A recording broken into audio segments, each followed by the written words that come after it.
the Dogs and Stingray are coming for you. This is Stephen Ray, a.k.a. Stingray, coming to you live from Tuscaloosa, Alabama. Good afternoon, Mr. Feinbaum. Stingray here, and I'm about to shoot the bull with you like all the Auburn students do down at Auburn. Worst defense ever! So without further ado, here is the biggest Alabama going for the field goal. The kick is up. It is away. It is no good. Chris Davis bringing it out of the end zone. Oh, he's got blockers. Chris Davis up the sideline. Here he goes. Here we go, guys. Dobbs back to pass. Launching the ball. Jimmy, he's got it. Jimmy, he's got it. Touchdown, Tennessee. They shocked the Dogs in Sanford Stadium. Are you kidding me? My God almighty. What an epic way for the Tennessee-Georgia rivalry to end this game. What a play. Wow.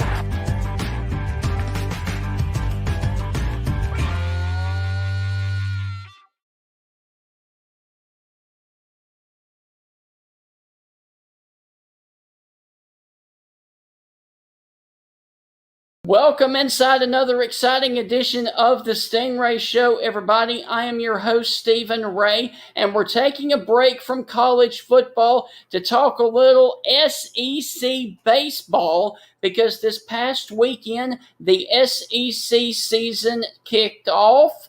And it was a wonderful weekend of baseball out there. But first, let me go ahead and bring up my co-host, Heath Hopkins, who is a Mississippi State fan. And real quick, let me remind you that Mississippi State did win the series against LSU. Heath, how big of a win was that for the Bulldogs? Anytime you win a series, it's big. I mean, it's early in the season, Stephen.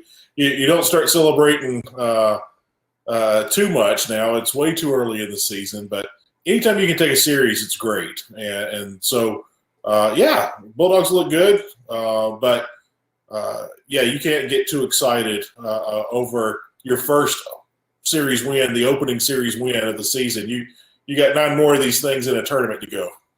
Absolutely. And Heath, real quick, let me go ahead and say this.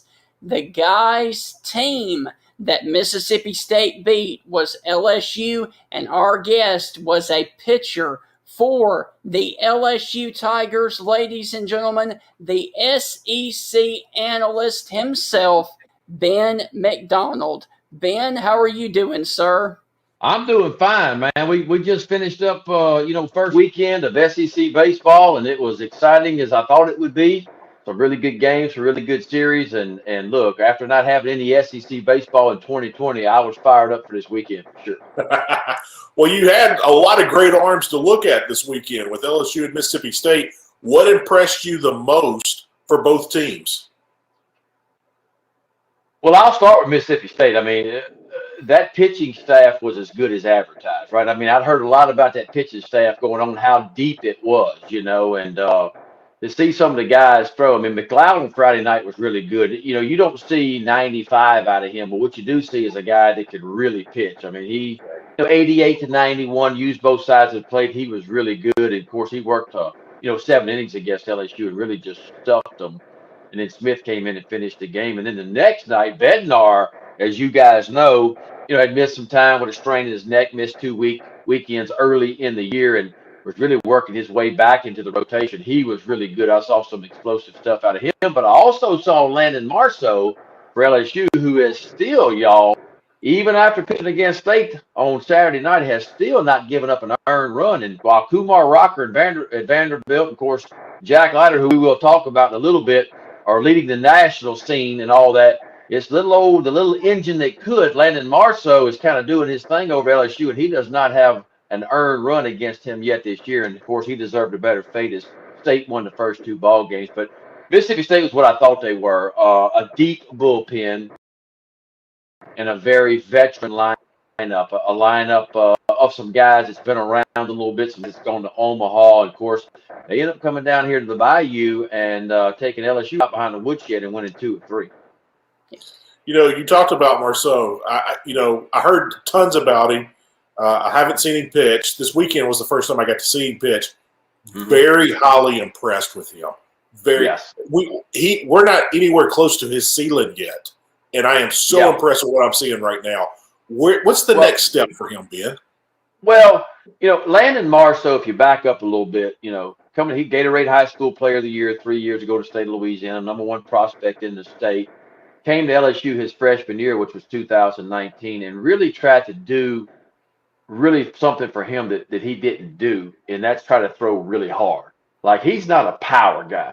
We talk about Kumar Rocker, Jack Leiter, and some of the arms around this league, and certainly some of the arms in this Mississippi State bullpen, and you see 95, 96, and he tried to do that. He tried to get out of what made him good in high school. And what made him good is what you started to see last year when he got back into it, and what he's done this year is that he pitches.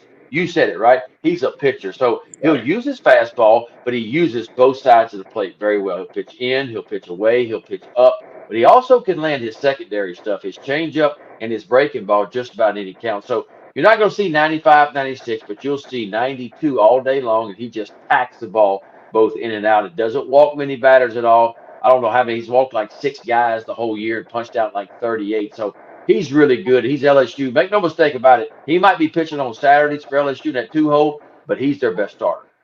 Is it fair to say with him and his pitching ability that with the batter, he changes their eye level all the time? And it's basically batters are just guessing now.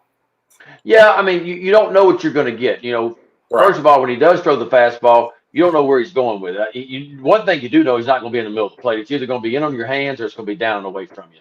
You know that from the beginning. He'll throw a 2-seamer, he'll sink it, but he'll throw a 4-seamer, and he will change your eye level. He'll throw the ball up in the zone, just above the strike zone on purpose. If he gets that swing and miss, that's great, but if he doesn't, it only sets up that breaking ball where he'll come right behind it with that breaking ball. So he's a kid that, you don't see many 20, 21-year-old kids who know who they are. Right. He knows who he is. He knows what makes him successful. And so for him, I think he's not a big kid, right? He's 6'1", 180 pounds. I think the next step for him is getting a little bit bigger, putting on more weight, getting a little bit stronger, hoping that the velo ticks up a little bit, but he knows who he is and what he does, and he's a pitcher. He's going to use all his pitches in any count. Hey, quick follow-up to that. At the next level, will he be a starter? That's a great question. I think he will because he's shown me some durability. Like, he's not missed starts since stepping on campus here at LSU. He can carry his velocity, deeper into the game. So, he may start off at 92, 93, but when we saw him on Saturday night, look, he was still pumping 91, 92, even in the 6th and 7th inning. So he's shown me the ability to continue to carry his velocity and his stuff, through ball games. So my bet would be yes, especially when he gets drafted going to the minor leagues. He will be a starter. You never know where guys end up at, but I think he's going to be a starter. Now, I'm never going to second-guess a coach, but I was a little shocked that Paul Maneri left him out there as long as he did on Saturday, because I was like, man, this is the first SEC weekend. You need to save this guy an inning or two, right? Did you think he left him out there too long? Yeah, I thought Kumar on the brain. I thought Jaden Hill, LSU's Friday night guy, threw a lot of pitches too. I felt like Paul might have left him out there a little bit too long too. But look, the reason is, and we all know it, and it's the elephant in the room, the LSU bullpen has not performed well this year. Right. And so that's the reason why you see these starters starting to get stretched out a little bit, because I don't think Paul has confidence in some of the guys down his bullpen. Now, there's a few guys down there like Fontenot and Helmer and a couple of young guys that he does have some confidence in, but a lot of those guys, they're trying to get Paul's confidence right now because it's been kind of ugly in that LSU bullpen, especially the last 10 days. Well, let's go on ahead and switch to another team. Let's go ahead and talk about the Crimson Tide. Were you surprised on Friday night that Alabama put a woodshed on Arkansas 16-1? Did that surprise you a little bit? Because it did me. It did. And Fayetteville's a hard place to play. Y'all know that. Fayetteville's a big crowd, and it is a tough place to play. Now, if the game would have been in Alabama, and they'd beat Arkansas like that, I wouldn't have been nearly as surprised. But the fact that it was in Fayetteville, we've all been there before. That's Death Valley. Like, it's hard to win there. And they went in there, and I'm talking about wore out the number one team in the country. So, Mhm. but I tell people, look, Brad Bohannon at Alabama, those kids don't know but one thing: how to win. You got to remember, they were like 16-1 last year when the season ended. And I think going into this series, if I'm not mistaken, they were like 15 or 16-3. Yep. So you add it up. I never graduated from college, but that's like 32-4 over the last 2 years. So those kids don't know but one thing, and that's how to win. And so that's the culture that Brad Bohannon is building in Alabama right now. Yes. He's saying we can take Alabama and we can be an Arkansas, we can be an LSU, we can be a Florida, and he's building that culture over there. And I'm gonna tell you what, those young kids, Alabama still lost 2 or 3, but I'm gonna tell you what, they got blown out on Saturday, but today was a dogfight. It was a really close game today. But Alabama's coming. Make no mistake about that. Right. Ben, is it safe to say that Alabama, for me, is the surprise team so far this season in the SEC? I didn't expect this out of Alabama. I've been shocked, pleasantly shocked. Yeah, I think Alabama. I think Kentucky a little bit too. But, and don't forget about Alabama. Here's the other thing that we're not talking about. Connor Prelip's not even pitching, okay?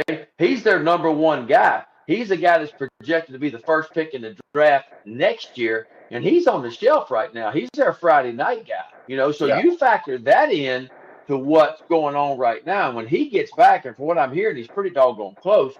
They're going to take it to another level. You know what I'm saying? So I think Alabama is a little bit of a surprise, but going off of what they did last year, look, 16-1. I was surprised they beat Arkansas like that in Fayetteville, game one. I'll give you that. But I'm telling you what, Alabama's flying on the radar right now, but people know they're coming. Who else in the West? I mean, we've talked about State and LSU. We've talked about Arkansas and Bama. Who else in the West has either surprised you or disappointed you so far this year? It's hard to say.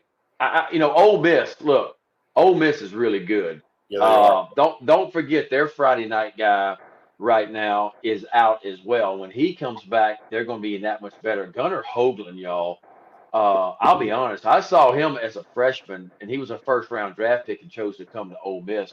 And he's their Friday night guy right now until Doug DeCasey gets back. But Gunnar Hoagland's leading the nation in strikeouts right now. And when I saw him his freshman year, and I thought to myself, this guy was a first-round draft pick, I was not impressed. I'll be honest with you. But he has worked really hard on his body and getting himself in shape. Last year, he turned the corner, and this year, look, it's been just lights out. I think he punched out 14 last weekend, 13 in his first SEC start this past weekend. So Ole Miss is for real, too. I mean, they're not going anywhere. I mean, Texas A&M, they go down to Florida, and Gainesville's a hard place to play, and we know how good O'Sullivan's bunch is. I mean, look, you talk about Florida, you talk about a team that's been to the College World Series 7 times in the last 10 years, right? I mean, it's a heck of a program, brand new ballpark. They got down there and kind of got manhandled by, Florida a little bit, but I wouldn't give up on the Aggies either in the West. They kind of ran into a buzzsaw over in Florida this weekend. So we got a lot of impressions early.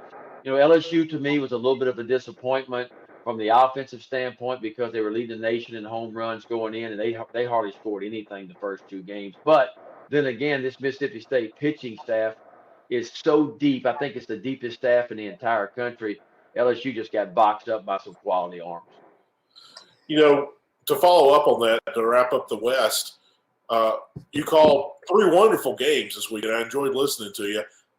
Thank you. Going over your notes and your studying before the game, the series, what stood out in your notes about both teams with LSU and State? What was something that kind of shocked you when you were studying and preparing for the games this weekend? Well, first of all, Mississippi State's numbers, like I went and looked at the numbers, they had given up 5 runs in their last 9 games. They were 9-0, going into today's game. They'd given up 5 total runs, and that was a shocker to me. I couldn't believe it. I'm like, this staff has given up 5 runs in 9 games. And, of course, LSU got them for, 6 today, so they've still only given up 13 runs in their last 10 games. That's unheard of. That was a shocker for me. The numbers that Landon Sims had was a shocker. I saw that. I said, that can't be right. The kid has got 35 outs on the year before he pitched last night. He struck out 30 guys out of 35 outs. That's unbelievable.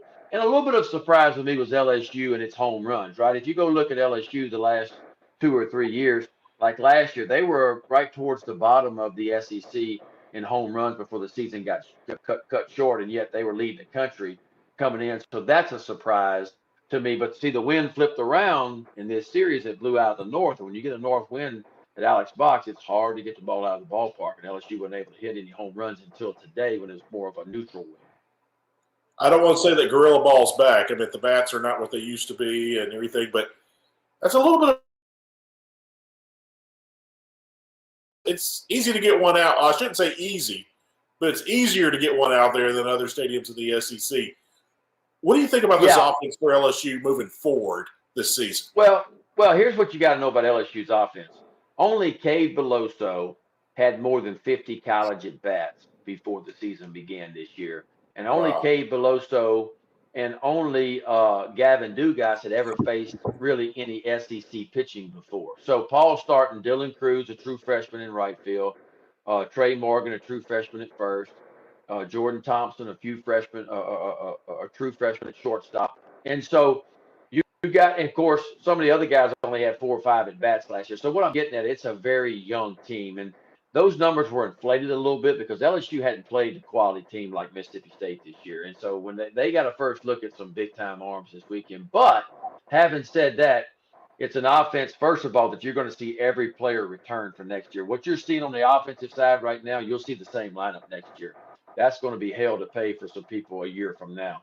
But it's also a team that needs to grow up fast. And I think if this young offense can just kind of grow up a little bit and just fight through this first half of the SEC schedule, they might be able to make a little bit of run at some things the second half of the SEC schedule. But you can tell they got a long way to go because they're not used to facing those kind of arms. But experience is the best thing. And if they can keep their head up and fight through it, they might surprise some folks down the stretch. Well, I want to take you back to a couple of weeks ago, and I want to pick your brain about this because you've seen a lot of baseball.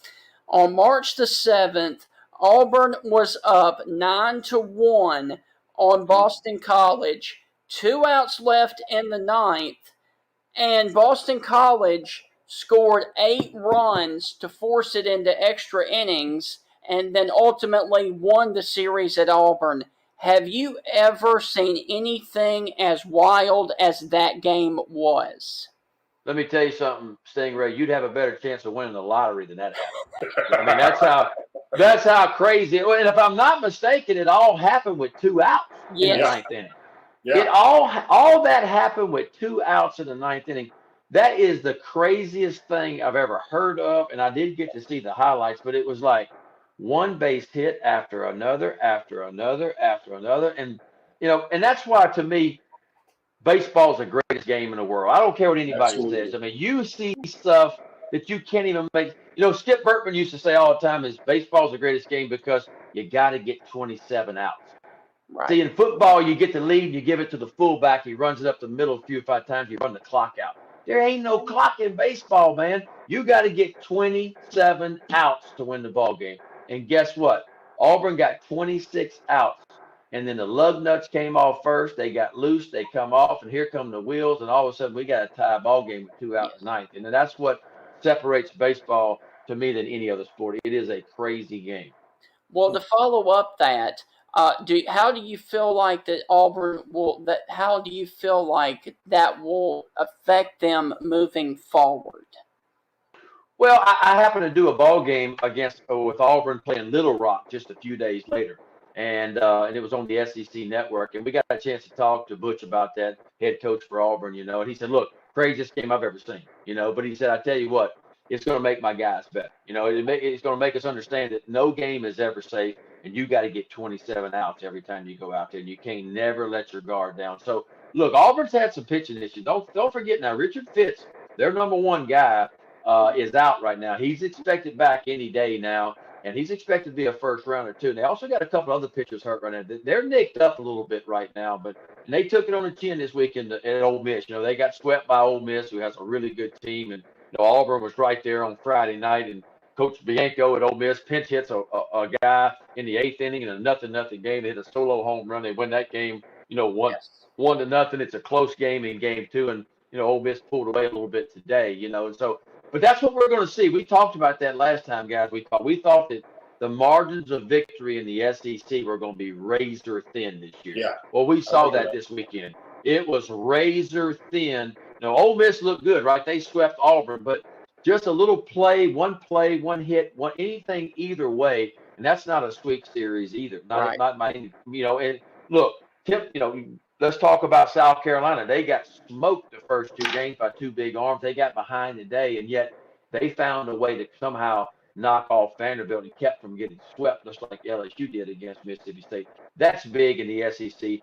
You can lose a series and still recover. You start getting swept in the series, it makes it really difficult to recover down the line. Right. Hey, on the reverse side of that, Ben, a team, like State, for example, they win the first 2 this weekend, but that third game, LSU put it out of reach there late and jumped on them pretty good.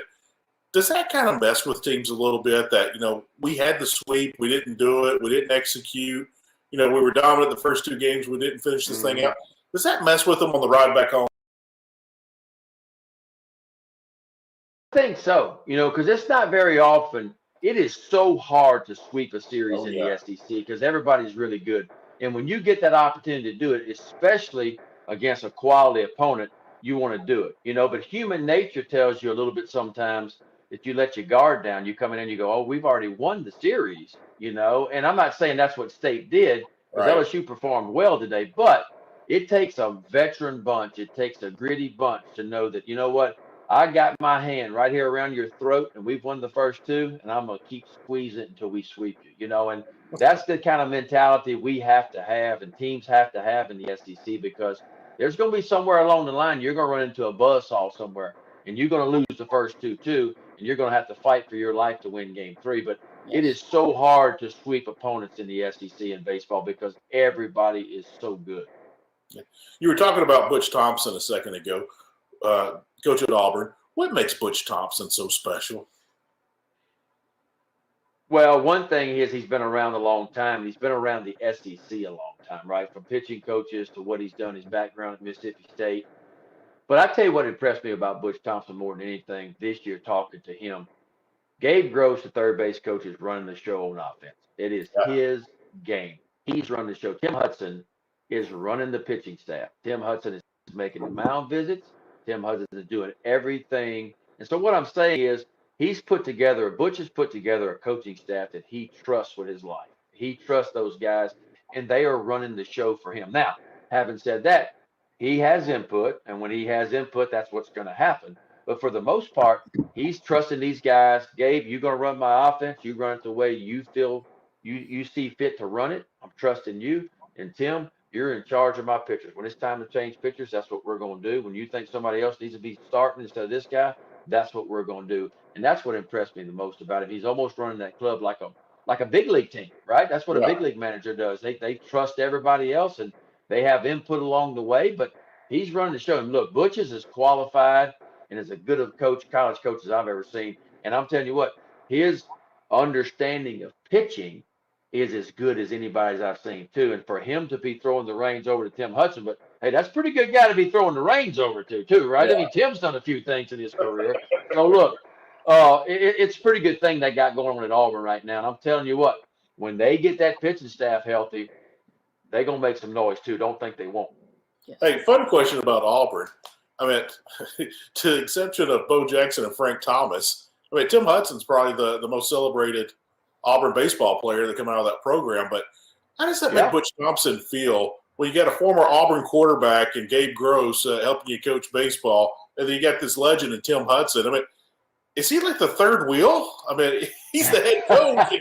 Well, I'm going to tell you what, it's a good problem to have, that's for sure. And don't forget Greg Olson, by the way, was at Auburn. He was helping out one fall too on the pitching side too. So he's a major league, 14 years in the major leagues and an all-star and rookie of the year in 1989 in the American League. So that's what kind of talent they got over at Auburn as far as helping out. And look, I think it's a wonderful thing for coaches to do that, because you take players that have kind of been there and they have been to where these kids want to go, and that's playing big league baseball.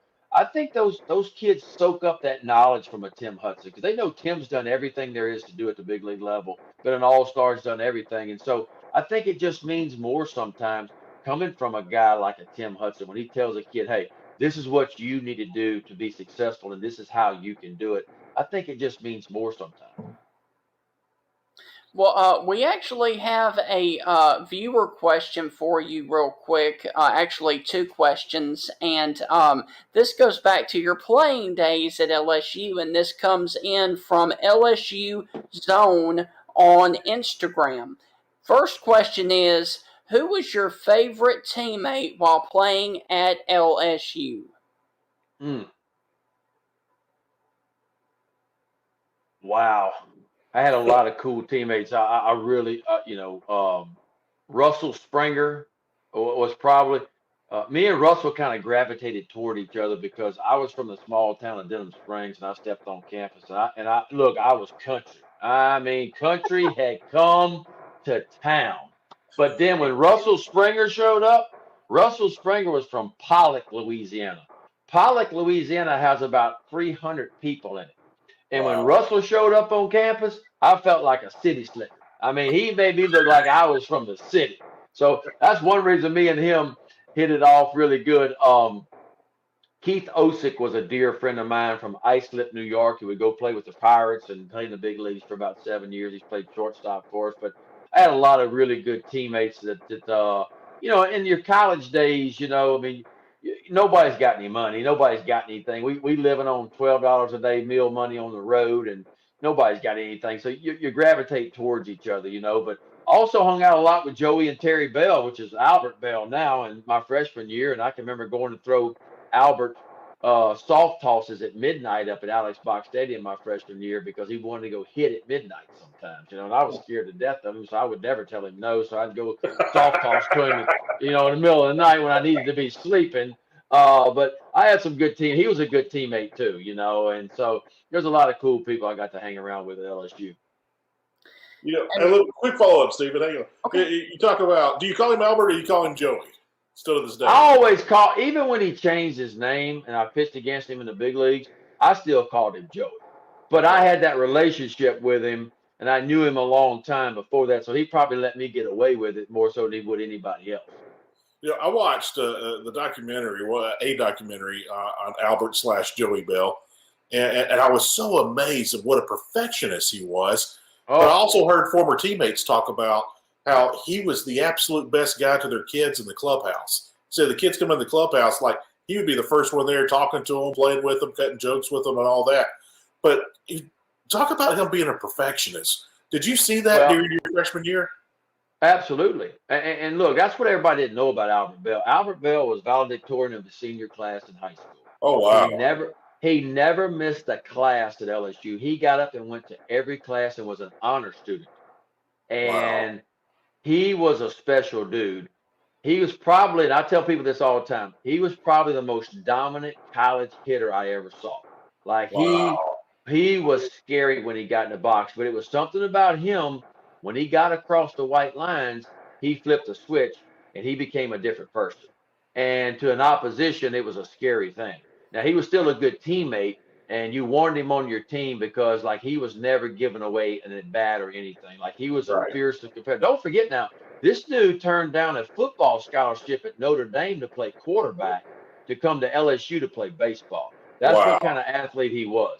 And so he was a special athlete, and certainly a guy, if you look at the numbers at the big league level, if he doesn't hurt his hip like he did, he was hitting, averaging 40 homers a year. All he needed was 3 more years, and he gets to 500 home runs, and he's a first ballot Hall of Fame. Yeah. And so he's a Hall of Fame kind of guy before injury hit him. There's no doubt about that. But he's a dominant dude. He was really a great guy, a really smart guy, a guy that went to class, a yes ma'am, no sir kind of guy. I mean, all we ever saw in the media was the bad. And look, he had a bad side to him too. There's no doubt he got out of line many times at the big league level. And look, he got out of time too. My freshman year was his junior year, and I'm pitching a ball game in Athens, Georgia, in the SEC tournament. and there was a guy heckling him out in right field. You guys probably know this story. Yeah. Out in right field. And look, this guy was out of line. This guy was calling him some horrible things that I can't even repeat right now. But Albert or Joey at the time just had enough. And I'm on the mound, and I'm looking in for the signal, and the home plate umpire steps out and he calls time. And I'm looking around the field, and I turn around and look out to right field, and I see Mike Papajohn, our center fielder. He's running to right field, and I look at right field, and I see Albert's rear end go over the fence in the middle of the ball game. Like he just jumped over the 8-foot fence. And I said, what the hell is going on? Well, Albert goes after this guy. This guy picks up a 2x4, and he's swinging it at Albert, and Albert's going up the hill after him. And thank gosh Mike Papajohn grabbed Bell before he got to this guy, because he was going to probably stick that 2x4 where on that guy when he got a hold of him, and so, but this guy was saying some awful things. And look, when we went to the College World Series in 1987, that was my freshman year. It was probably the most talented team LSU has ever had, and that was the last straw for Coach Bertman. He kicked Albert off the team. Mark Guthrie, who pitched in 14 years in the big leagues, had just gotten hurt. So we went to Omaha that year without our best hitter and without our best pitcher that year. Wow. This will be my last question about Joey Bell, but I remember that documentary. I can't remember if he was in high school or if it was Little League, but he hit a home run and he came back to the dugout, and they said you could tell he was physically upset. And they asked him, what's the matter? And he said, I wanted to hit that ball out of center field. And the kid just hit a home run going opposite field to right field with it. Yeah, he still hit a home run, but he was upset at himself that he didn't hit it out center field. What kind of other story can you share with us about Joey Bell, about something crazy like that? Because as we mentioned earlier, he's this perfectionist.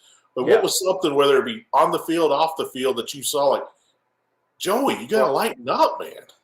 No, look, it wasn't no lightening up this dude. You just couldn't do it. But you're right, he was a perfectionist, and that's the reason why he would get out of bed at midnight and want to go take soft toss or take BP, because he couldn't get enough swings in, because he wanted to be perfect. He wanted to be the best. And everybody hears the stories about Alex Bregman, and those stories are true too, about Alex Bregman driving from, across west where he lived out in New Mexico, driving back towards Baton Rouge every year, and he would stop along the way, and he'd get out and he would time his routes to where batting cages were along the way, and he'd get out and he'd hit two or three times on his drive over, and he'd stay after and he'd hit.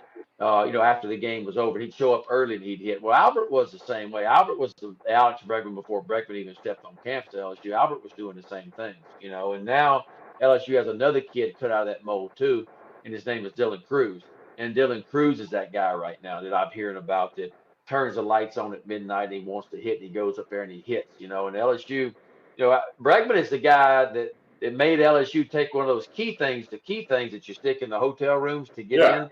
That's what they have on their batting cages now, where you can get in 24/7 now. So every player has a little key swab they can scan across it and walk in and hit whenever they want to now. And Alex Bregman is the reason why, because he kept making the coaches go up there at midnight and open up the cages so he could hit when he was at LSU. Well, my last question for you from LSU's own is, if you could have played at any other college other than LSU, where would it have been? Well, look, I narrowed my two choices down to LSU and Mississippi State. And, I was fortunate I could have went anywhere and played, but I just felt like at the time, Mississippi State and Ron Polk is still a dear friend of mine. I love him to death. And they had the program in the SEC. And I said this on TV the other day, and when we had this matchup, it's two of the most historic, if not the two historic programs in the SEC, because it was Ron Polk, Thunder and Lightning, Clark and Palomero, and Thigpen and Brantley in the mid-'80s that first put SEC baseball, on the map. And, of course, Bertman came along at LSU and win five national titles in a short amount of time, and take LSU to the kind of the forefront of college baseball, or the SEC baseball, to where it is now, and so that was my thought coming out. And in my senior year in high school, I was thinking hard about Mississippi State, but then some guy by the name of Bertman got the job at LSU a couple years before, and he goes to the College World Series my senior year in high school, and I go, oh, okay, well maybe this Bertman guy, maybe he's on to something, okay, I think I'm going to end up at LSU because I think the baseball program is going to be pretty good. And Lord knows nobody knew what was what was going to follow. My era was kind of the building blocks of going to Omaha a couple of times, but never winning it. And then once they began to win them, they came pretty quick. Talking about Skip Bertman and Ron Polk, they were with Ron Frazier at Miami-Dade. I bet that's got to be the greatest coaching staff of all time. But, have you ever sat down and had dinner or been hunting or anything with Polk and Bertman and them telling their stories and goofing around it? I know you talked about last time they would be on the bus smoking their cigars, yelling at you to shut up with the Olympic team. But can you tell a story with Bertman and Polk together just acting up? Because they're great friends. They're really good friends. And, probably one of the most enjoyable summers I've ever had in my life was the Olympic summer. And it wasn't like it is now. It wasn't like a 2-week deal. I mean, we were together for 2.5, 3 months. And so we spent every day together. And them two would cut up all the time. It was like all the time. And Bertman's favorite line was, he's like, "Hey, Pokey," he said, "I heard there was a tornado went through Starkville yesterday." And Pokey go, "Yeah." And he said, Bertman would say, "Yeah, and it did $15 million worth of improvements." That was always Bertman's favorite line. And they would just go back and forth at each other all the time. But they really loved each other. They respected each other. I think Coach Bertman, respected where Ron Polk was at the time. Because you got to remember, this is 1988 that we were together. So Pokey was the man. I mean, he was the man that built up SEC baseball. And Skip wanted to build up SEC baseball and take it to a whole different level, and he would. But I think Bertman had a lot of guys that he leaned on, including Ron Frazier, you mentioned, who had so much success at Miami. And that's all Bertman knew with the success at Miami. Then he kind of rubbed shoulders with Polky a little bit too, and they figured some stuff out and was able to take SEC baseball and put it to the forefront where it is still today, And so when we talk about SEC baseball, it begins in Starkville, Mississippi with Ron Polk, and then it really gets going in Baton Rouge with Skip Bertman. Yes. Hey, is it fair to say that Tim Corbin's carrying that banner right now at Vanderbilt?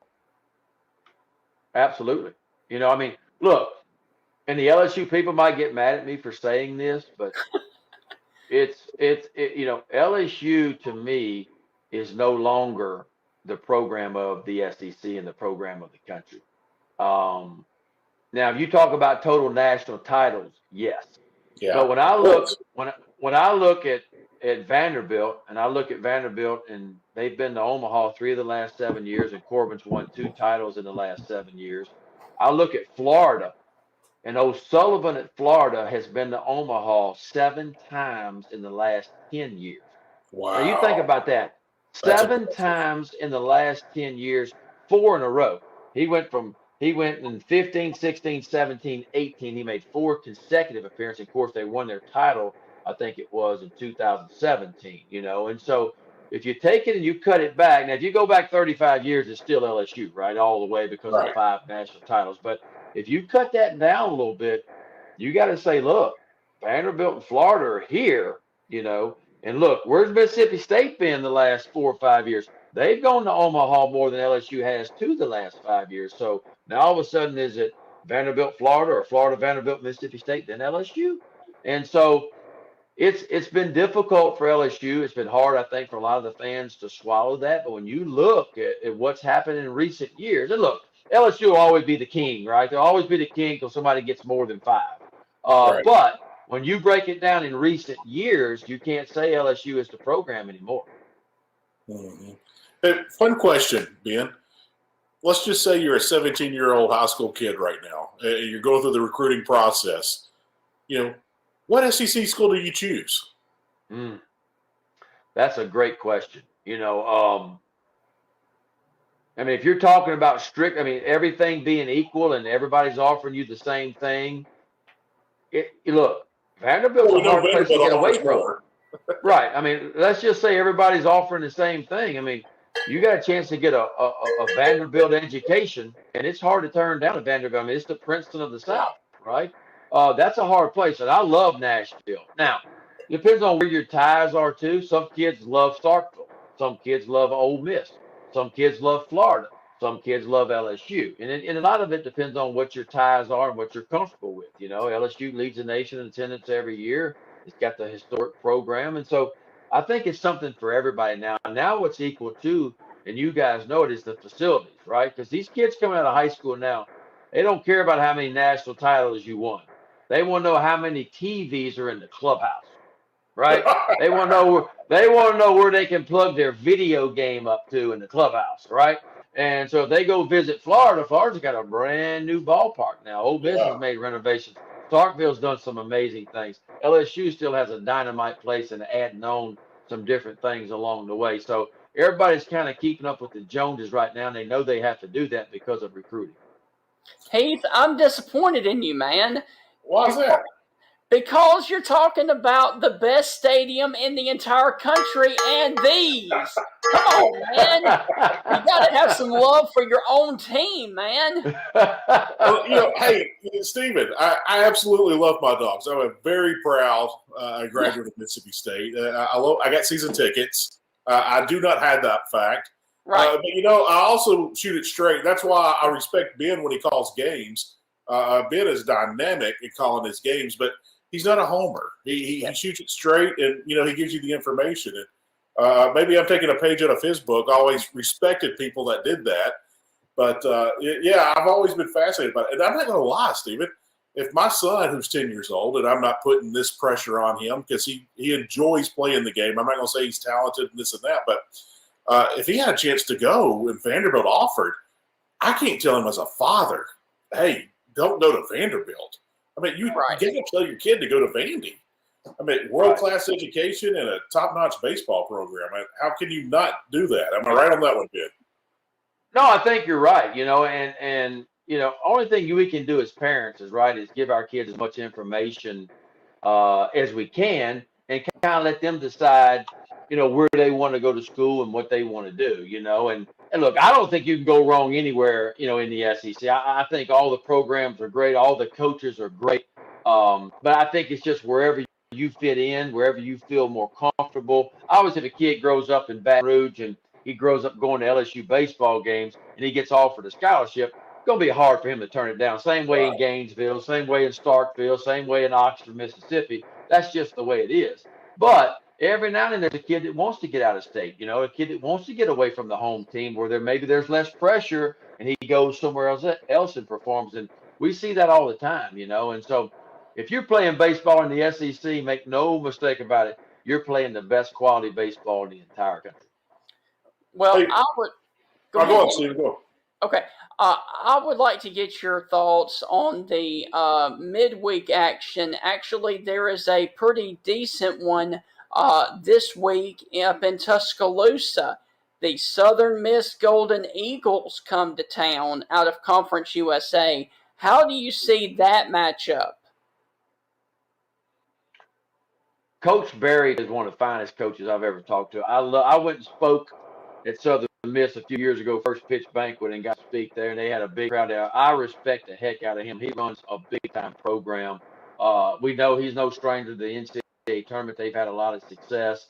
They seem to be there just about every year, and so that's going to be a heck of a matchup. I know Southern Miss got off to a little bit of a slow start this year, but I know that they're going to be a factor before it's said and done. And those midweek games are big, y'all. I mean, look, they all count for. I mean, forget the rivalry. The rivalries are big too. But what I'm saying, and LSU plays Tulane for the first time in a couple of years this week as well, so that's going to be a big game too. But it all matters at the end of the year on your RPI and your points and what seed you are and whether you can host a regional or you're a national seed. They all matter. And that's where it separates kids that really get up for the weekend, but then all of a sudden they're dragging a little bit for the middle of the week games. You want those kids, and you hope your kids can rise to the occasion, even for, the middle week games along the way. And so there's going to be some good ball games, some good rivalries. That's a really good one, and LSU Tulane is going to be a good one this week too. Ben, we talked in detail about the West. Let's run to the East real quick, and I know we've kind of touched on it. Outside of Vanderbilt and Florida, is there anybody going to make big noise over there in that division? No, if I'm being honest, no. Vanderbilt, Florida is to me, they're they're the gems of the East right now. I Oh think yeah. Georgia, unfortunately, missed their window, right? They had Cole Wilkes last year, with Hancock, who was a first rounder too. I felt like the year before that, when they were a national seed and they didn't make it out of their own regional, they kind of missed their window. And then COVID hit last year. They missed another window, and now Hancock and Wilcox are gone. I think it's going to be difficult for Georgia. South Carolina got off to a wonderful start, right? They were 11-0, and they hit a brick wall. I mean, the Clark kid lead the nation in home runs. And then all of a sudden they go down to Austin. They get swept in Austin, I think it was last week. And they lost a midweek game this past weekend to Davidson. And then they got smoked the first two games against South. So they lost. They went from 11-0 to losing, I think, 5 or 6 in a row at one point. So you didn't know who they were. But I tell you what, they showed me something today. And we touched on this earlier. They got pummeled by Kumar Rocker and Jack Leiter. And they got down in today's game, too. And all of a sudden they're fixing to get swept in this series. And they're in a big tailspin. But they fought their way back and salvaged from getting swept. So they showed me a little something today to come back. So who knows? Maybe they can make a little bit of noise. But I think if anybody can over there, now Tennessee, Tony Vitalo continues to do some things. They're 17-4 right now. They're doing okay. They're 2-1 in the SEC. I think they can make a little bit too. But they lost some guys to a draft last year that I'm a little bit concerned about. I love their second baseman. I can't call his name, but he's a big-time pro prospect. I think he's a really good ball player. But Tennessee could be there a little bit too, but I don't think anybody over there is in the class with Vanderbilt and Florida. I just don't think they're there. You mentioned Rocker and Leiter. Does anybody outside of Nashville know who the Sunday starter is for Vanderbilt? I know I didn't know who he was until I looked it up today. I mean, how could you know? I mean, right. Look, Kumar punched out 14 in 8 innings on Friday night, and you're going, oh my gosh. And then all of a sudden Leiter comes along the next day and walks the first guy he faces and then retires 27 in a row. And doesn't give up a hit, punches out 16, and you're going, what the heck's going on over there? Just go ahead and move these two guys up. Let's go ahead and get them in the big leagues now because they don't belong here, But right. That's what you get when you face. And look, I wrote it down. Vanderbilt had to get 81 outs this weekend, right? 27 times 3 is 81. They struck out 43 guys with 81 outs. That's what their staff did counting today.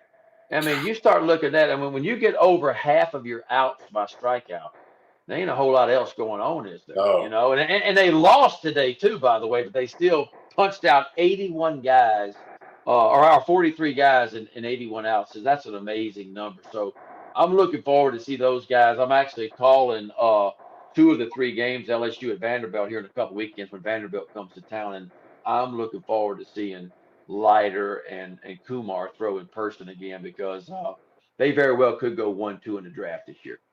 If a GM did ask you, a Major League Baseball front office GM asked you who you like better and who's got the more upside long term between Kumar and Leiter, I mean, who are you picking and why?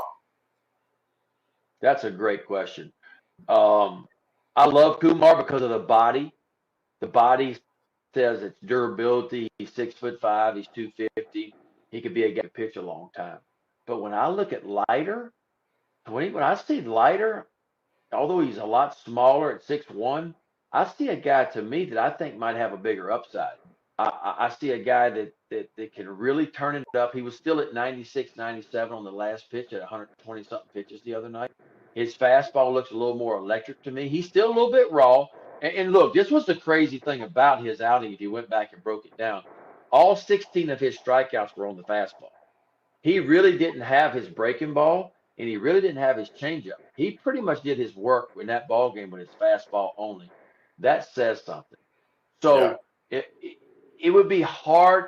I'm just glad I'm not making that decision. I'll be honest with you, because I don't know how you make that decision. But something tells me that Leiter has a bigger upside than Kumar. And I might be crazy for saying that, but I just think his arm is just electric, and his stuff. And you love the pedigree. You love the bloodlines, right? Dad, uncle, seemed like the whole family pitched in the big leagues.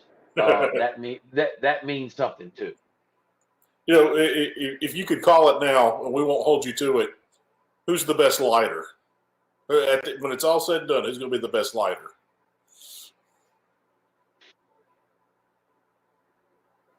Wow. Look, his dad and his uncle both pitched over 10 years in the big leagues, right? And so I think, matter of fact, I think his dad pitched 14 years in the big leagues. So I would take that number because I know how hard it is to get to the big leagues and actually be able to pitch in the big leagues. But if this kid stays healthy, if he can stay healthy, he's going to be right there with Daddy. I promise you that. Wow. Hey, talking about Tim Corbin and Vanderbilt real quick. I remember a couple of years ago when State was looking for a head coach, and of course everyone in Starkville was screaming Tim Corbin. I immediately was screaming back at everyone like, Tim Corbin's not leaving Nashville. But Tim Corbin told a story which I thought was hilarious. That he said, I'm so much at home here in Nashville. He said, we got invited to an after party for whatever, the Country Music Awards or whatever. He said, me and my wife were sitting there, and Kid Rock was playing on the piano, and someone like Kelly Clarkson came up and sat down and started singing. And he nudged his wife and goes, can you believe this? We're at this party, and this is going on in front of us. I was like, yeah, that's not going to happen in Starkville, guys. No, no. But has Tim Corbin ever told you any fun stories like that? No, I just know that Corbs loves Nashville, and how can you? I love Nashville too. Look. I beg ESPN all the time. Give me a couple games in Nashville. Let me go to Nashville. Because I like going out into the honky tonks and having an adult beverage and listening to the guys playing the guitar and doing all those things too, along with the baseball stuff. And Nashville's a cool city, it really is. But Corbs ain't going nowhere. I can tell you that. He's got it made at Vanderbilt. He has built that program to what it is. And again, you can make the argument it's the number one program in the country right now, them in Florida, and he ain't going nowhere. But he's never told me any stories, but I know this. He loves country music. He loves Nashville, and he loves the whole city. He loves everything about it and what he's built there. And it's hard when you build up a program from scratch like he did, a program that, look, when we used to go play Vanderbilt when I was at LSU, we knew going in there we were fixing to win 3 ball games. The only question is how bad were we going to beat them? It wasn't the fact that we were going. It was just how bad were we going to beat them. That's not the case anymore. You go into Vanderbilt now, you're wondering how bad are we going to get beat? That's the thing now, and it's that's what he's built there. When you build a program like that, it gets difficult to leave it. The thing that everyone screams about with Vanderbilt is the extra scholarships that they get. They found the loophole with the NCAA. If I'm not mistaken, they get 5 extra full scholarships a year. And you start adding that on. And of course, I know guys leave to go to the draft early, but you could possibly have 20 extra scholarships of guys playing on that team. And that's just not fair whatsoever. Do you think that this is ever going to be addressed by the NCAA? Because we all know the NCAA does not really care much about college baseball. They don't think much about it. They don't help it, and they ignore it at times, and it drives me mad. But do you ever see this getting rectified anytime soon? I need to dig deeper into that, but what I do know about it is certainly an unfair advantage for the other SEC schools. There's no other way of saying it. And look, and I'm not blaming Corbin for it, right? Corbin is the one that got this going. Corbin recognized it. And see, here's the problem. And it's not really a problem, but Vanderbilt's obviously a private institution within the SEC. And them being a private institution, they can kind of do their own thing, and that's what they're doing. You talk about the extra scholarships. And so if a kid qualifies academically to get into Vanderbilt, then, if they jump through a few hoops, then they can offer this kid a full scholarship like you're talking about. And this kid, it doesn't come off the original 11.7 scholarship, right? They can get this kid into school, put him on an academic scholarship, and he becomes part of the baseball team, but they're not using any of the original 11.7 to pay for that. That is a giant advantage for Vanderbilt. There's no two ways about that. And Corbin is the one that got this going, but tip the cap to him to go into his university saying, hey, can we do this? And if we can do this, I can build something special here. So again, I'm not holding this against Vanderbilt Corbs. He did what I would do. If I was there and I was at a private institution, I'd be looking for any advantage I could to try to up my program. That's what Tim Corbin did. That's what he's a genius. I mean, he's a genius for thinking about that and doing that. Now, is it an advantage? It is an absolute advantage. to the rest. And I'm surprised you don't hear more rumbling about that. But also, there's some other states that are around, like Louisiana. Yeah. Louisiana has what we call the TOPS program. Now, it's not just for athletes, though. It's for everybody. So if you score a certain score on your ACT score, then the state of Louisiana will give you so much money towards paying for your college education. Well, most of the kids over at LSU have qualified for the TOPS program. And so, if Paul's going to offer you a 25% scholarship and then your TOPS program covers another 25%, then mom and dad are only out 50%. That's a pretty good bargain, right? And so Right. that's a little bit of an advantage too, but it's not just for the athlete, you see, it's for across the board. For every student at LSU or any student in Louisiana going to any college, and I think there's another state out there that also has something similar to that that helps out as well, but none of it to the degree that what Vanderbilt has. Yeah, I remember Polk screaming about the Hope scholarships from states that had the lottery, and Right. talking about, heaven forbid if in the state of Alabama, Auburn got 2 more scholarships in the University of Alabama, we would never hear the end of it. and if that was the case in football, this would be taken to the Supreme Court overnight and settled. Oh yeah. But in baseball, they don't care. And here's Vanderbilt doing this, and one of the coaches left Vanderbilt, went to Michigan. He's doing it at Michigan. We saw Michigan go to Omaha a couple of years ago. If I'm not mistaken, someone else from that Vanderbilt staff has gone to Tulane. Tulane's looking good. And, it's these schools that have very high-cost tuition. And it's like, hey, we could do this. We get you some 5 extra scholarships. I know how to do it. I know the loopholes here. Yep. Is it going to be something where half the schools in America, the private schools, are going to take over college baseball before the NCAA takes over? Because you know what Ron Polk says about the NCAA? It stands for nobody cares about athletes. That's about right, Yeah, no, look, it's a reason. You're right. It's a reason why Vanderbilt wasn't very good. Tim Corbin comes along and he changes that, and all of a sudden they're a factor. You mentioned Tulane, another private institution, right? Michigan came up with something, and all of a sudden they jump into the College World Series. It's not, it's an advantage. There's no doubt. What the NCAA needs to do, they need to get off this 11.7 for everybody. I mean, it's ridiculous. It's overboard. It has been ridiculous for 11.7. It's been crazy forever anyway. It needs to be more than 11.7. It needs to be 14 or 15 total scholarships for these kids and get baseball. Baseball is a growing sport. It continues to grow. College baseball is continuing to grow, and for the NCAA to be doing the college baseball, what it's doing, it is just gross to me how the NCAA treats college baseball. It really is, and it needs to be addressed. And that's what I loved about Ron Polk. I loved about Dale Brown, my basketball coach here at LSU. They have fought the NCAA on so many things along the way because the NCAA continues to make blunder after blunder along the way, and we see it all the time. Well, Ben, do you happen to know your schedule for what you're broadcasting this weekend? And if so, can you give us a little bit of a preview of those matchups?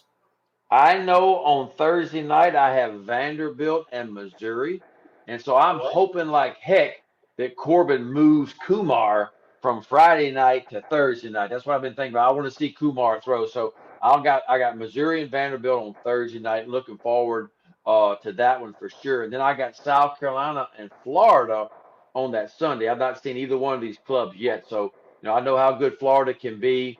Barco should be going for Florida. I know what they just did this past weekend. South Carolina, I want to see them rebound, right? I mean, this Clark kid, Wes Clark, is leading the country or leading the SEC with 10 home runs.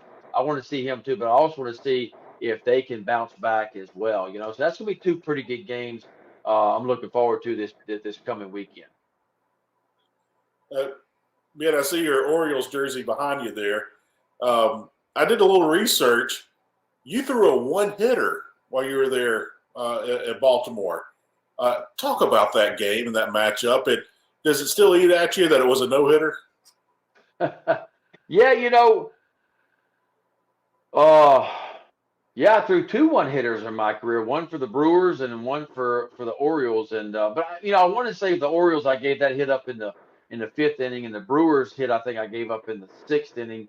The closest I ever came to a no-hitter was in Baltimore. I think I was into the 8th inning one time and gave up a base hit and pitched a 2-hitter against Detroit one time, And so, yeah, you don't really think about those things as you're going through it, but as you start to get in the later part of the ball games, but nothing's like a no hitter. But if you only give up one hit, that's all you want to give up is one, right? And if you give up two, all you ever want to give up is two. So I knew that I had those one hitters late in ball games. And I said, well, it'd be pretty cool to throw a complete game one hitter. So I was lucky enough to do that a couple of times.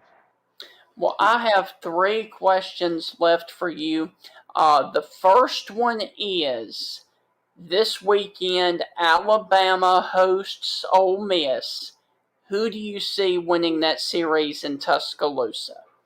Boy, that is going to be another really razor-thin series, If you told me Connor Prelip was going to be back, I might change my mind. I don't know that he's going to be back yet, but I also don't know if Doug Nikhazy's going to be back for Ole Miss either. But I feel like Ole Miss has a deeper pitching staff than what Alabama has. Alabama's got some good arms, but I feel like Ole Miss is just a little bit deeper. So if I had to choose, I would probably take Ole Miss winning 2 out of 3, even in Tuscaloosa that weekend.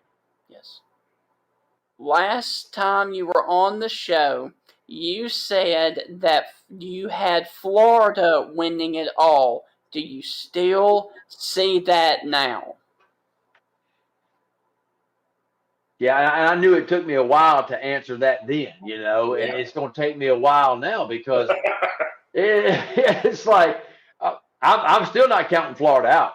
Florida's kind of flown under the radar, right? They got beat 2 out of 3 right after we talked to Miami. They fell from number 1 down to number 5, and all of a sudden the other SEC teams started being number 1, and we kind of forgot about little old Florida.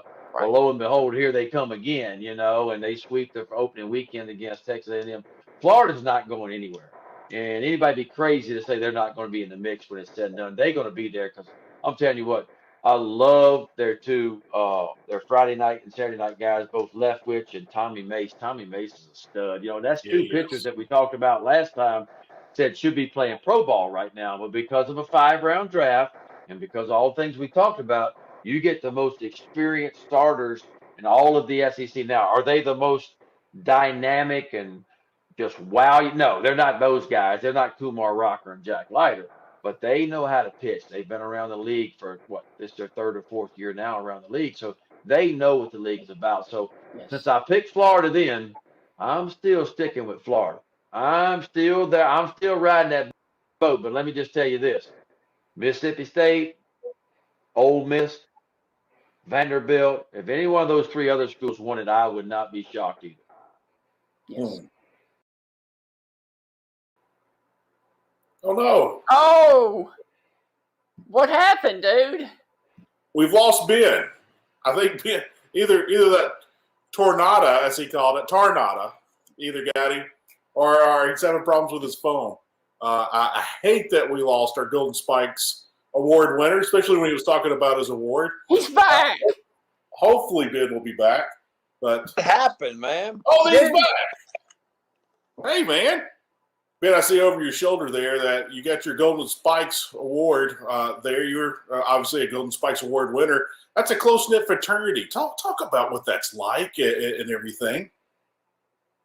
It's a cool thing, right? I mean, everybody wants to be, you set goals for yourself. And I knew my junior year going back to LSU, I said, you know what, there's 2 things I want to try to accomplish this year. I want to, from a team standpoint, I want to win a national title. I want to take LSU to Omaha, win the first ever national title, which was in 1989. Of course, we finished 3rd that year. We didn't win it, but I also wanted to be the player of the year. I wanted to be the best player in the country and be recognized as the best player in the country. And I worked hard to do that every day. And finally, when they called my number and I was able to win this award, I, of course, couldn't have done it without, a really good team. We won 55 games a year and just couldn't win the national title, but it was a heck of a thing for us. But it's a special award they give out, once a year. And, it's the equivalent. It's the Heisman Trophy of baseball is what it is, And so I do get a vote every year, and I study the kids when they kind of narrow them down to where they're going to be and who it is. I'll kind of study the numbers and the schools they're at, and I get that vote every year. And so it's a pretty cool award. You and Will Clark ever call each other and talk about who you're going to vote for? Yeah, we actually do, because obviously Will gets a vote too, and we might be the two closest. I mean, Will lives 20 minutes from me, so we got two Golden Spikes awards within 20 minutes down here in the Baton Rouge area, and so I see Will all the time. I talk to Will all the time. He's an awesome guy. Thank gosh I never had to face him in college, although I faced him in the big leagues a few times when he was with the Rangers. But Will's a great dude, man, and I see him all the time. Of course, got to play with Rafael Palmeiro in Baltimore for 3 years, and another really cool dude too. And so it's good. And Rafi's kids, of course, are playing pro ball and played college ball too. So still bumping into some of those guys along the way. Hey, you got a fun Rafi story for us? You got a fun Rafi Palmeiro story to share with us? I got a cool Rafi story for you. All right, here's one of them.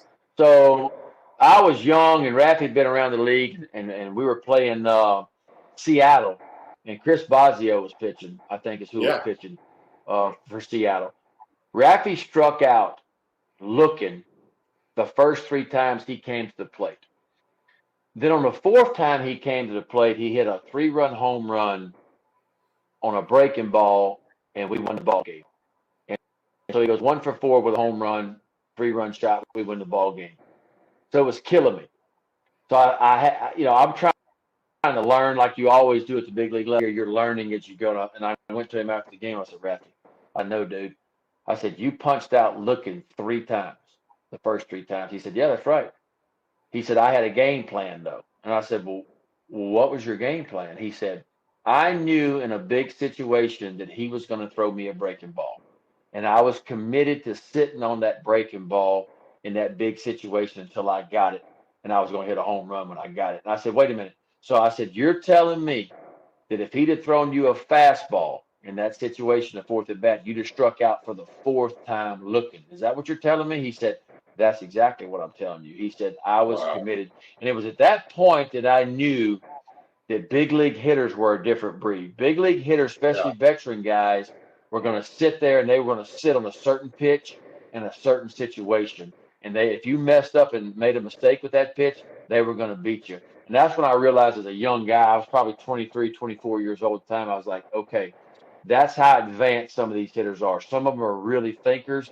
Some of them will set you up. Some of them will sit on a pitch in a certain situation until they get it and beat you. And that's when I started pitching a little bit differently. And I started saying, you know what? If the game's out of hand and I'm facing a Rafael Palmeiro, you know what I'm going to do? I'm going to feed him to his strengths in a game like this. It doesn't matter. In a situation, it doesn't matter. But I cannot pitch him the same way every time, because if I do, I know he's going to make some adjustments. And that's when I kind of changed what I did as a pitcher and started saying, you know what? I'm going to pitch you a certain way in this situation, and I'm going to pitch you a certain situation in this situation when it matters the most. Right. And I was going to make sure you didn't know which one of them was coming. And that's the kind of things that go through your mind at the big league level as you start to learn. You learn every hitter, and you learn that every situation is just a little bit different. I heard some guys on MLB Network talk about that Major League Baseball players are so good they can put wood on a bullet. With those guys being such great hitters, like you talked about how they're just different breeds of people. Talk about Major League hitters of how they adjust. I mean, are almost all the greats, if you make a mistake, I mean, you're just done. I mean, is it just like that? Some of them are getting that good now that where, they just don't. And I always tell people, they say, well, what's the difference? And I always say, well, there's talented minor league guys out there. They hit the ball just as far, right, just as hard, but it's the consistency that brings you to the big leagues and keeps you in the big leagues. And what big league hitters tend to do to you is they magnify your mistakes. And so as pitchers, sometimes we give hitters too much credit. If we're throwing the ball where we want to throw it, we're making quality pitches, I don't care who you are, we're going to get you out. That's what we're going to do. But what separates minor league hitters from big league hitters is this. Minor league hitters sometimes miss those mistakes, right? They swing through them, they pop them up, they ground them out. Big league hitters, especially the good ones, they don't miss mistakes. Like doesn't mean they're going to get a base hit every time or hit a home run every time. But what they are going to do is they're going to find the barrel almost every time. And that's what separates, the minor league hitters from the big league hitters. And today the game's changed, right? Today it's all about the home run. And I think it's a phase that we're in. I think we're going to get back to kind of my era here in a few years where guys have flatter swings, they're not striking out. It's because we're striking out more than we ever have at the Way big too league level, but much. we're also hitting more home runs than we ever have too. And look, that's trickled down to college baseball too. And in Oh, yeah. college baseball, the last couple of years, we've hit more home runs in the BB Corbat era than we ever have, but we've also struck out more than we ever have too in college baseball. So it trickles down, but I think you're going to see that kind of revert back again. I think you're going to see the more flatter swings and realize that putting balls in play are a little bit more important than striking out. But there's always going to be the guys that's never going to change their swing, and they're going to try to hit home runs every time they come to the plate. That's what they get paid to do. Yes. Ben, take us back to your rookie year. You're on the mound. You're in the big leagues. What guy came to the plate and you're like, oh, wow, I get to face this guy?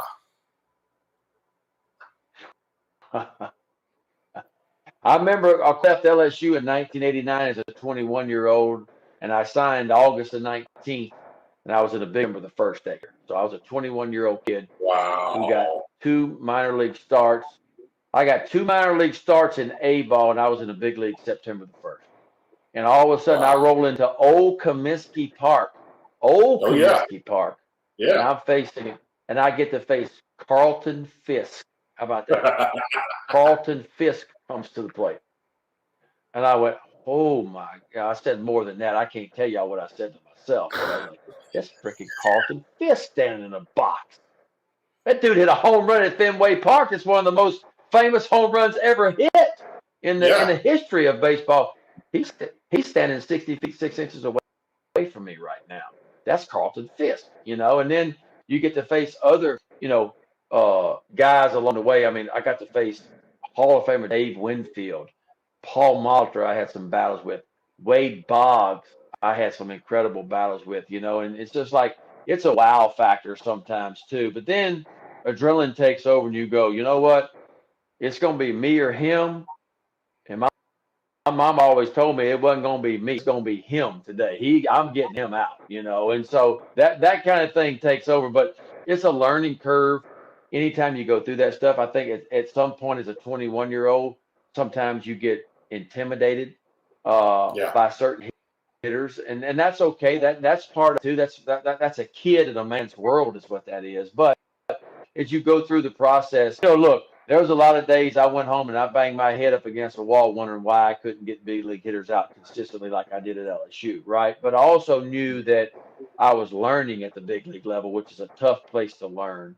When you're learning at the big league level, it is never easy, and your mistakes are magnified in a big way, but also had success along the way too. And then finally, after about 200 innings in the big leagues, the light bulb started to flicker a little bit, and I started to have more of a game plan whenever I went to the plate to face these guys, But it was cool facing, some of your childhood idols, facing a Dale Murphy along the way and facing guys like that you grew up watching.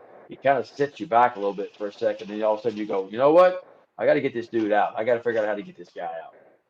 I am so glad you brought up Dale Murphy because that was one of my questions.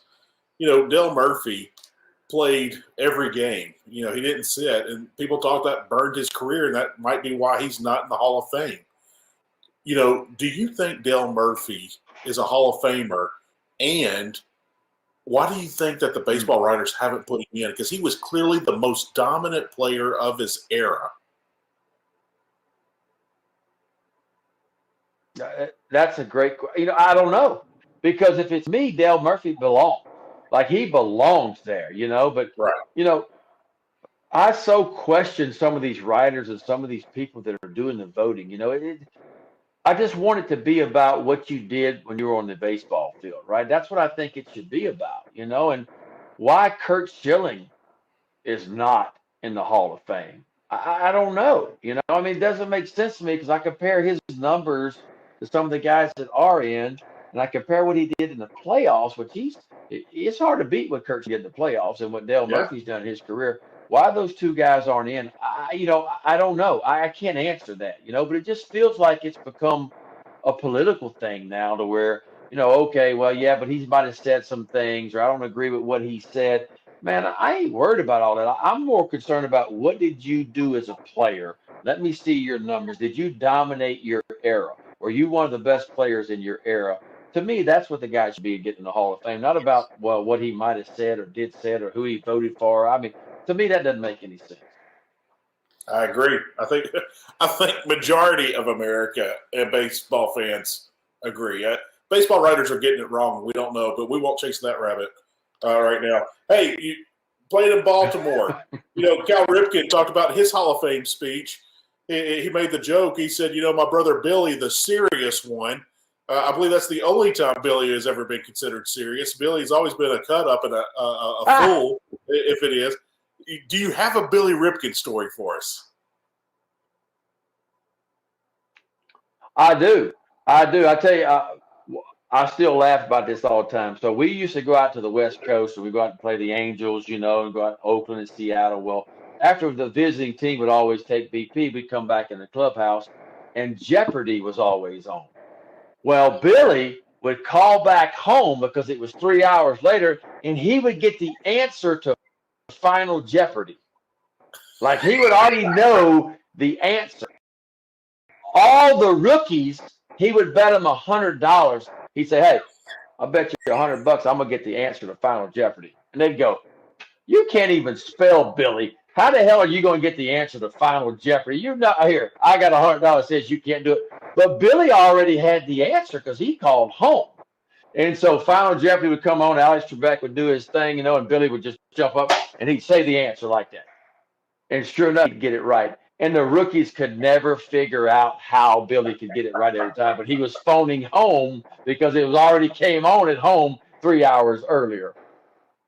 That's great. That's absolutely great. How much money do you think Billy made in his career getting Final Jeopardy answers? There's no. I saw him when a September call up when you used to be able to call up like 8 or 9 rookies. I saw him make $1,000 on one Jeopardy episode. He bet them all, and they all took the $100 bet. And we went to dinner that night. I promise you that. Oh, that's great. That's absolutely great. Well, Ben, I'm going to pull you up full screen. I want your take on this, please. I'm putting you on the spot. After week 1 of SEC baseball, unfortunately, which 2 teams do you see being left out of Hoover? Ooh.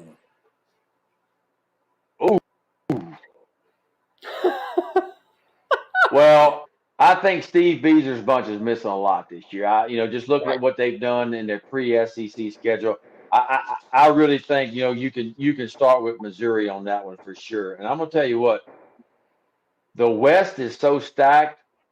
I'm saying everybody in the West makes it. I'm gonna go with Missouri and Georgia. And put me on the spot.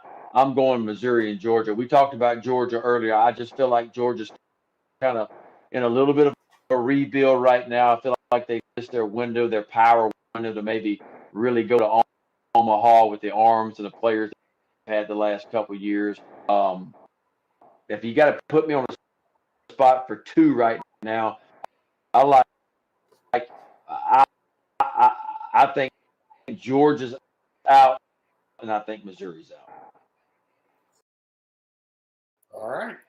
Well, Ben, look, man, thank you so much for joining us. Hopefully we haven't taken up too much of your time, and good luck this weekend on the broadcast, my friend.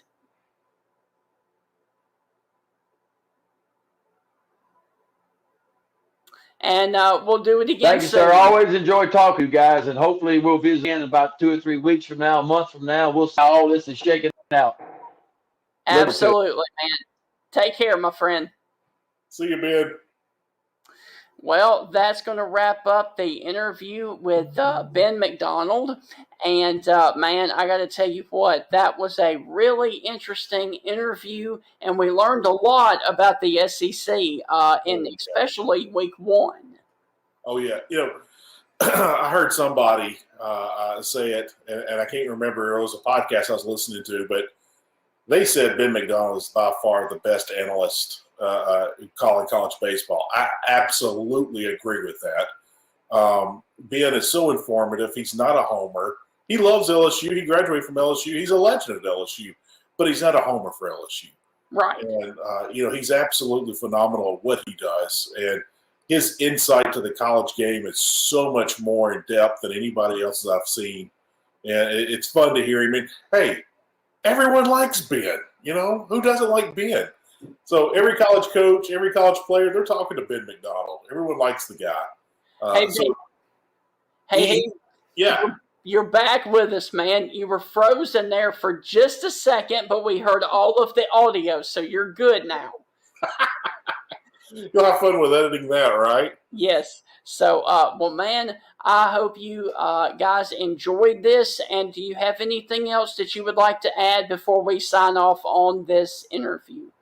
Hey, you know what? Stephen, when are we airing this? Tuesday. My favorite person in America, Sister Jean. Laloya Marymount, March Madness. Can't get enough of Sister Jean. Yes.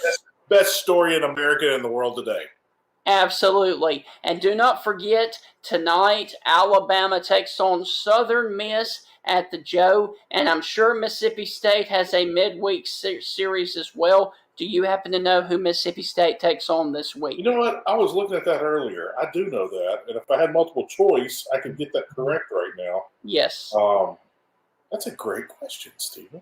Because you're a Mississippi State fan, I'm an Alabama season ticket holder for baseball, so I kind of like to let people know who both teams play during the midweek series.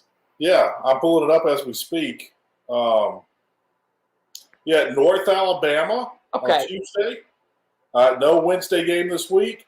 And then another big-time showdown, the Arkansas Razorbacks coming to town. You don't get too many top 5 matchups in baseball, but I am heavily looking forward to the Razorbacks coming to Duty Noble. Yes.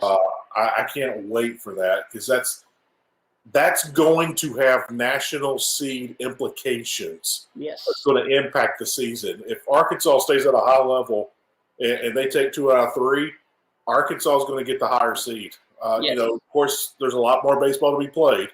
But this could be a hinge point for both teams. So, this time next week, Stephen, we'll be talking about what happened over the weekend between Arkansas and Mississippi State. So many great SEC matchups next weekend.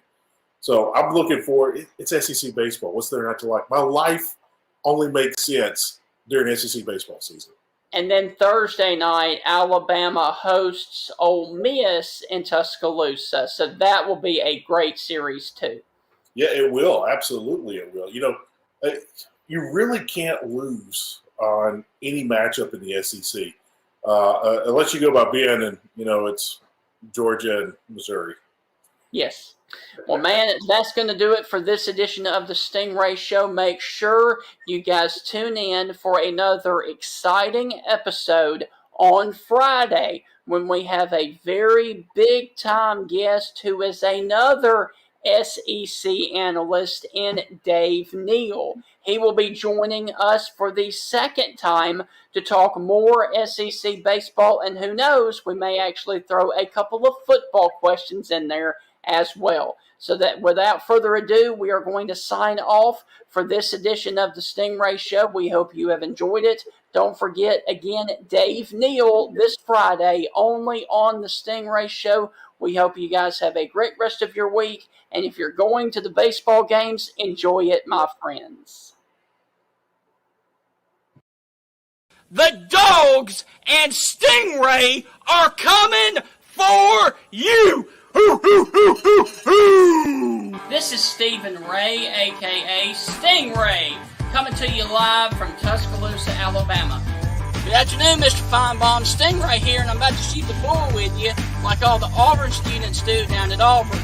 Worst defense ever! So without further ado, here is the biggest Alabama going for the field goal. The kick is up. It is away. It is no good. Chris Davis bringing it out of the end zone. Oh, he's got blockers. Chris Davis up the sideline. Here he goes. Here we go, guys. Dobbs back to pass. Launching the ball. Jimmy, he's got it. Jimmy, he's got it. Touchdown, Tennessee. They shocked the Dogs in Sanford Stadium. Are you kidding me? My God almighty, what an epic way for the Tennessee-Georgia rivalry to end this game. What a play! Wow!